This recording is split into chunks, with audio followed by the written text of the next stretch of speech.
এই কিতাবটি নিয়ে প্রায় আমার ৫-৬ জন কাস্টমারে রিপোর্ট জানিয়েছে। রিপোর্ট কেরম যে বলতেছে, ভাই মহিলাটা বলে আগে বলতেছে, ভাইয়া আপনার থেকে বইগুলা কিনছি, কিনার পরে মানে শয়তানি বাইবেলটা বা ফেরাউন এই বইগুলা নেওয়ার পরে আমার ড্রয়ারের ভিতরে মানে রাত বিরাতে কিসে জানি কথা বলে, হাসে মিটি আমার থেকে ভয় করে। এখন কি করতাম? তাই আমি বলছি, ঠিক আছে আপনাকে ওই গোপন মন্ত্রটা দিয়েছি, ওই গোপন মন্ত্রটা কি পড়ছেন? কয় না ভাইয়া আমার তো মনে নাই। তা আবার লাস্টে কাস্টমারকে বলছি, এই গোপন মন্ত্রটা পড়ে কিতাবে টোকা দেন, বা এই গোপন মন্ত্রটা পড়ে কিতাবে কাজ করেন, বা কিতাবটা ধুয়ে দেন, দেখবেন আর সমস্যা হবে না।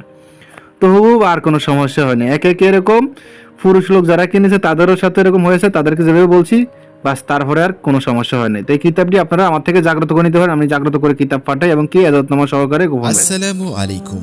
সুফিয়ান বুকশপে আপনাকে স্বাগতম। আপনার পছন্দের যে কোনো বই অর্ডার করতে যোগাযোগ করুন 01837149457। তবে আমাদের সংগ্রহে আরো ৫,০০০ কিতাব আছে এবং আমরা কিতাবের অগ্রিম কোনো টাকা নেই না। সম্পূর্ণ টাকা আপনি কিতাব হাতে পেয়ে পরিশোধ করবেন। সুফিয়ান বুকশপের সাথে থাকুন, ঘরে বসে কিতাব সংগ্রহ করুন। ধন্যবাদ।